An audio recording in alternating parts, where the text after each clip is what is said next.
Thank you for joining me. This is Rev Dr. J.W. Morrison, theologist, New South Wales, Australia, talking on age and relationships. Too many people think that it's all a bit of a joke, age and relationships, and they've got no structure or idea on how they're going to maintain and sustain their relationship. And what this does is it wastes their time, it wastes other people's time, but they don't seem to really care about that. These people are careless, really, really careless. And that's dangerous.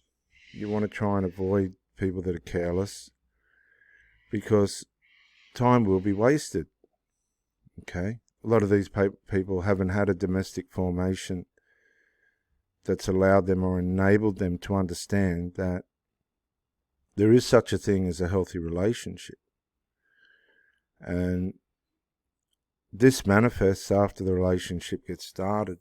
They fall back into their default behavioural patterns. And for my last two relationships, it's been harassed by covert emotional incest, vandalised, and demoralised by emotional incest. And when you get to my age, 57, you just haven't got time to be wasting on people that are enmeshed with dysfunctional children that they've culturalised to be the way that they are. Covert emotional incest isn't something that needs to be confronted by causing a division between the parents and the children. It's not it at all. It's a matter of setting up boundaries so that the relationship between the parent and the child is more healthy. Healthy for the child, primarily, and healthy for the parent. The problem with it is, though, a lot of these parents are dependent. They've become psychologically dependent, emotionally dependent on these adult children, and they've caused the adult children to be psychologically and emotionally dependent on them. Now, this can be disguised, this can be camouflaged, chameleonized, but it will expose itself. And you'll go, hang on a sec, these people, their future is together as a dysfunctional family unit. These people aren't going anywhere. Not that you want them to, but you can see that their security, identity, sense of worth, is all tied up in the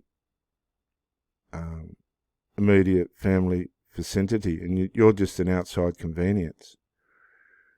And that's nasty, really, really nasty, particularly if you get one of the family members go narc and they're just not happy with mummy or the son or the daughter or the dad having a partner because they're over-attached, they're incestually attached.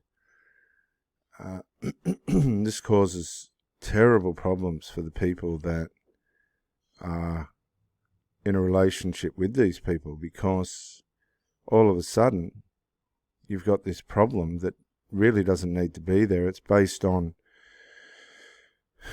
a dysfunction in one of the family members, and now you're being attacked and harassed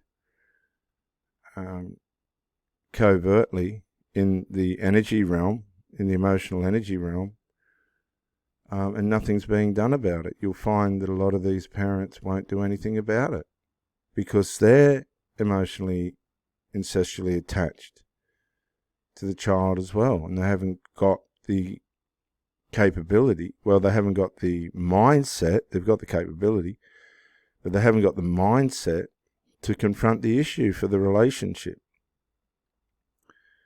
which tells you that the relationship is less important than the family emotional incest. And when you realize this, you've got to deal with it quick, because the trauma that it brings on you, the mind trauma, is pretty bad. because you're attached to this person now, and the relationship's deteriorated. It's time for, let's get this in order, and people just aren't.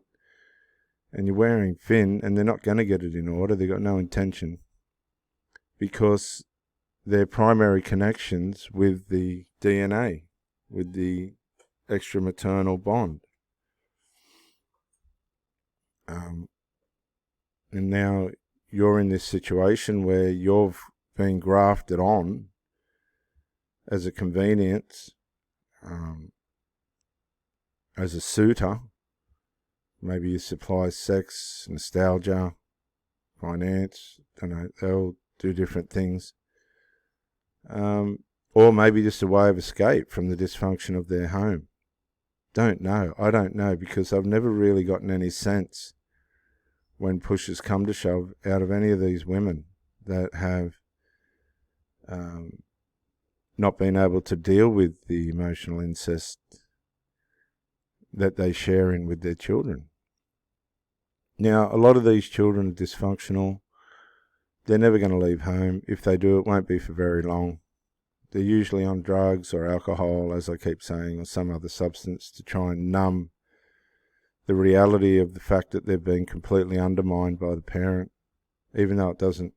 Parent will never admit that, but that's what's happened. And they just keep bouncing in and out of the home without really making any progress in life. And this goes on and on and on and on and on and on and on. Now you've come along, and hopefully your life's, well, if you're a good, decent person, your life will, be in a different dimension altogether. But a lot of these people attract people like themselves, so they're not expecting to have anything decent happen to them. They're not expecting someone to come along that has their life in order and is willing to, try and do the right thing and help everyone to get along in life. They don't expect any of this, because their life's not in a place where that can be justified. Usually these people are addicts of some degree or another, dependent on something or other, and they're all involved in the family because it's domestically culturalized. And I've seen a couple of these mothers want to try and escape it, but have been unable to due to the enmeshment with the children. And the children don't want to lose the parent because the parent's the main supplier.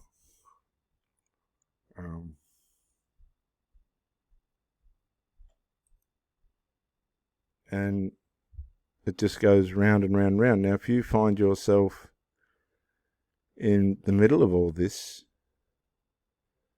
and now you've got a hostile family member, one that doesn't want you around because you're a threat to the future security of the immediate dysfunctional family, then if the person that you're with doesn't step up and try and put things in order, that means that their security is in the same mindset as the opposing family member. And that should say to you that you're in a situation that's not healthy for you. Therefore, you've got to ask yourself, is this worth putting any more time into? Because these people are become abusive now.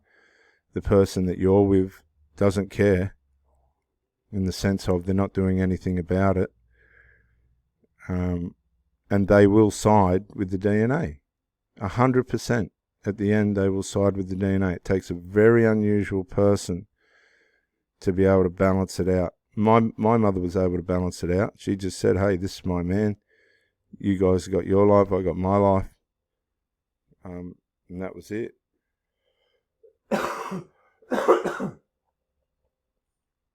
But a lot of these modern day women, they have a sense of wifehood with their adult children, or the father, husbandry with the adult children, daughters. They don't want to lose that sense. They idolize the children nothing but dysfunctional, grandiose, golden children or scapegoats, either. that are only going to cause trouble anyway. And it's just a big toxic fucking mix-up that won't manifest until you're down the road with it, you see. Emotional incest always starts off covert. It'll hide. But if you're pushing on with a relationship with one of these people because you've got their interest, they're not used to somebody like you or whatever their intrigue is, it will go over. Somebody in that family is going to manifest big time, and you will be attacked emotionally, whatever. They're going to make up stories. They're going to do smear campaigns. They're going to assassinate your character, vandalize you emotionally. And you got to ask yourself, why continue on? They don't want you around. And the person that you're with ain't doing anything about it, which means they're not overly fussed whether you stay or go. And if you don't believe me, split up with one of them and see if they've got any fight in them. 9 out of 10 of these people won't. They won't. They don't know what that means. They push you to the end where you tell them to go, and that's it. That's the end of it. A lot of it's reverse discard. They'll set it up so that you do get rid of them. You know, it's run its course for them. These people are severely damaged. Very highly damaged. And it gives you an opportunity to check yourself, to see where you're at in your life and in your mind while you're going through the process of what the hell happened there. You'll see these people later on with different people and whatnot. That's their business. You'll see the children not going anywhere. The second wife's always at the psychiatrist with the son or some bloody stupid thing. Something's always going wrong for them. They knock around it. They got no sense of looking after themselves at all. And they're deluded. And you have to come to the place where you bring your energy back to yourself. You're wasting your time and your energy. You just have to bring it back to yourself and say, explain yourself, send a letter or whatever you know, and move on. There's much, much healthier things going on out there than all that. And this is everywhere. Emotional incest is everywhere now due to the high single mother populace throughout the cities and states and the country and the world. You have to pull back, bring your energy back to yourself.